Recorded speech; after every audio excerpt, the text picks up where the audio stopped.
Yeah, the Baby Cakes only have a few games left here in New Orleans before they make the move to Wichita. And we're here in the Big Easy to get a sense of how the team is feeling as they get ready to make that big change. Kansas is 23-97 over the past 10 years, meaning that a rebuild is not going to happen overnight. And the Jayhawks start that marathon off with 3 miles, and that's 3 miles on the field and not on the track. At the beginning of the season, it seemed like it might be one for Shocker fans to block from their memory, but despite a 3-point loss to Cincinnati here in the AAC semifinals and no NCAA tournament this year, it'll be a season that Greg Marshall won't forget.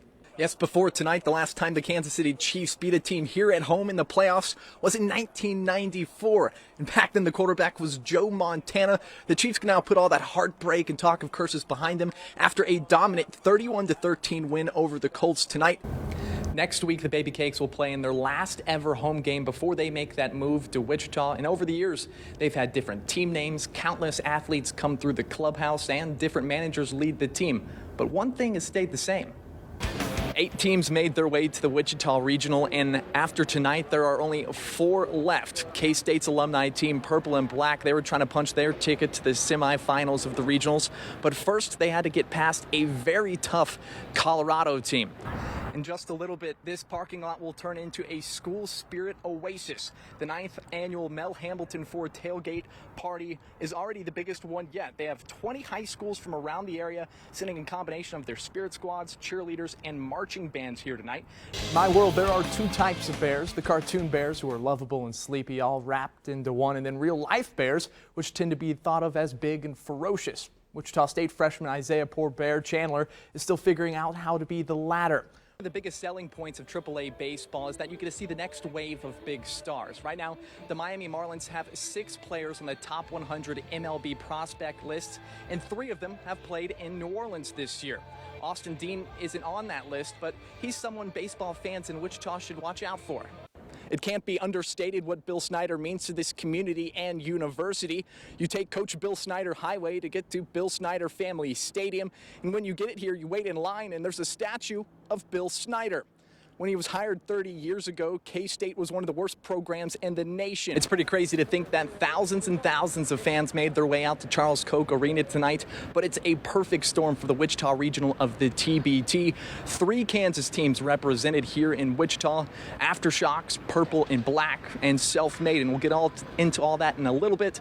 But first, the main event. This place was rocking. Hires like this don't normally happen. Miles has won more than 140 games as a head coach at the college level. He's been to a bowl game in 14 out of 15 years and won a national championship at LSU in 2007. Now he takes over a program that has been one of the worst in the country for years. So at the under 4-minute mark of the 4th quarter, K-State, they were down by 14 points, but they would still claw their way back. Marcus Foster was sensational, hitting big bucket after big bucket. They got some turnovers, fast breaks. All of a sudden, you look around and everyone's on their feet cheering because they're down just 1 point.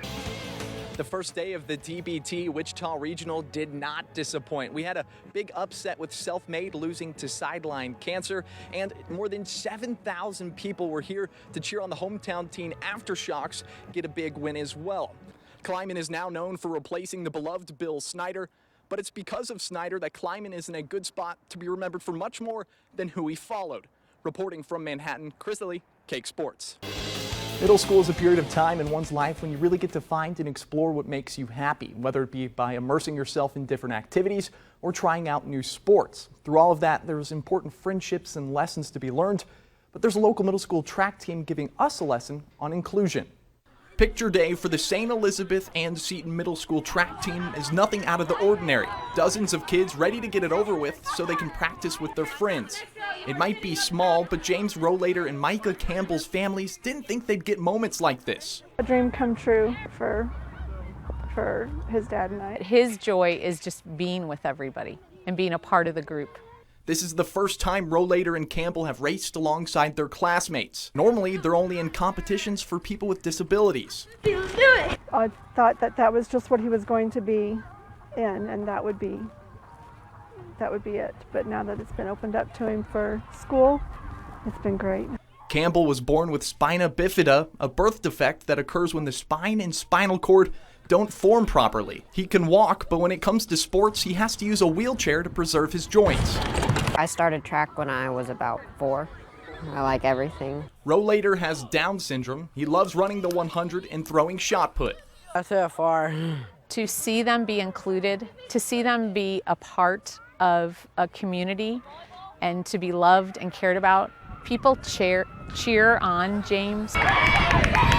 They cheer on our friend Micah.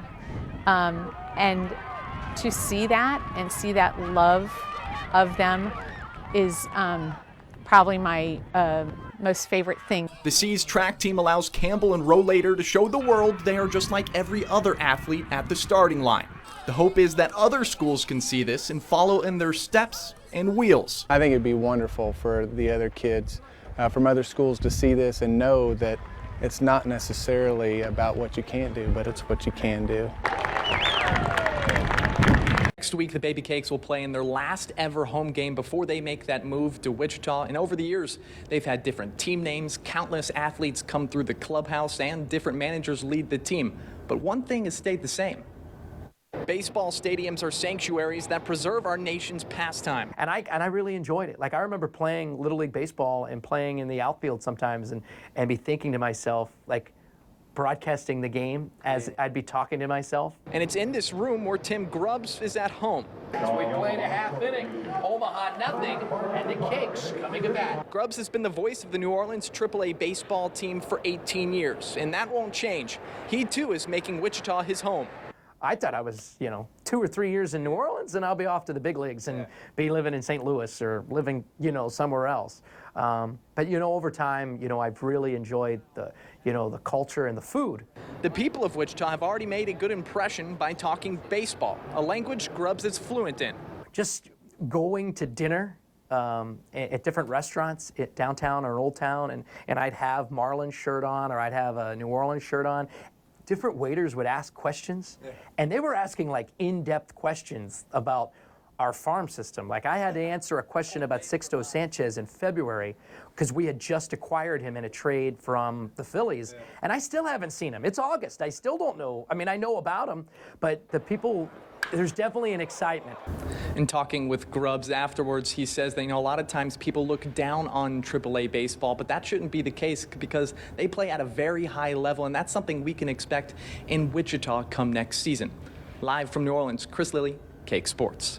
Kansas is 23-97 over the past 10 years, meaning that a rebuild is not going to happen overnight. The Jayhawks start that marathon off with 3 miles, and that's 3 miles on the field and not on the track. Les is now joined by his 2 sons, Manny and Ben, who have transferred into the program. It's a joy, to be honest with you. I'm super excited about the new opportunity being at KU. The family reunion extends past Les's 2 sons, though. His youngest daughter is at Lawrence Free State, and Smacker Miles now works for Kansas Athletics Jayhawk Insider, reporting on her dad's team. Ready to roll, Smack. My brother was in Omaha, Nebraska. I was in North Carolina. My sister was in Austin, Texas, and my family was in Baton Rouge. So, I mean, we're spread out in 4 different places, and now we're all in Lawrence. I went to grab one of them and started teaching, and I said, "Oh, Lord, this is my son." And I didn't know if it was exactly what I should do or, hey, somebody else coach this kid, will you? From top to bottom, the Miles bunch is filled with decorated athletes. We bring up who has more state championships and who doesn't have one, and Macy just won her first one with Free State, in softball. We have the conversation on who's the best all-around athlete all the time. My mom was a basketball player and softball player, and my dad wrestled and played football. My brother wrestled, played football, and then my sister was a swimmer, and she started winning state championships in 8th grade. Between the rekindling of sibling rivalries and the clashing of paths between the lines, Miles has a lot to smile about nowadays. And that's what you want. You want your family, for that matter, to, physically fight and compete and struggle. So who is the best athlete in the Miles family? Well, Manny told me, not including himself, he gives that honor to his mother. Reporting live from Lawrence, Chris Lilly, Cake Sports. K-State starting kicker Blake Lynch is 5 feet 5 inches tall, which gets him a lot of jokes, including from his head coach Bill Snyder.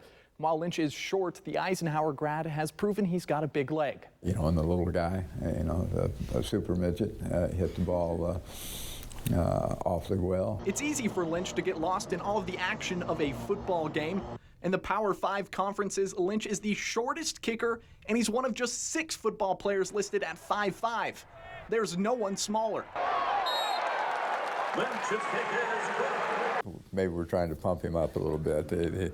He was standing on a brick wall when we measured that one. But I know a lot of guys that are 5 foot 2 inches tall that wouldn't go out and try to throw themselves around. I'll probably be 4 foot by the end of the season. Yeah. After each field goal, Lynch is reminded just how close he is to the ground when he has to jump up for a celebratory high five. I started last spring ball, I think, with Devin Ankle. I don't know. He just put his hand up one day and been doing it ever since. Lynch is also fearless. More than once, the K-State kicker has stepped right in for a tackle on kickoff returns. He's going to go get himself in there and make the play. Some people will probably say, hey, Blake, don't go get in on that tackle. But, you know, he's going to go and do whatever he can to help his team. I just kind of don't think about it and just go after the guy. It's not all bad having Snyder's attention. Lynch has shown how sizable his contributions are. After just one game, he was put on scholarship. I've been working at that for a while now, and it's just big weight lift off my shoulders. I think he's a wonderful example for young people in our program of how an individual can improve his play week in and week out. The sophomore kicker has made 7 out of 8 field goals this year, meaning no shortages of high fives. Lynch's kick is good.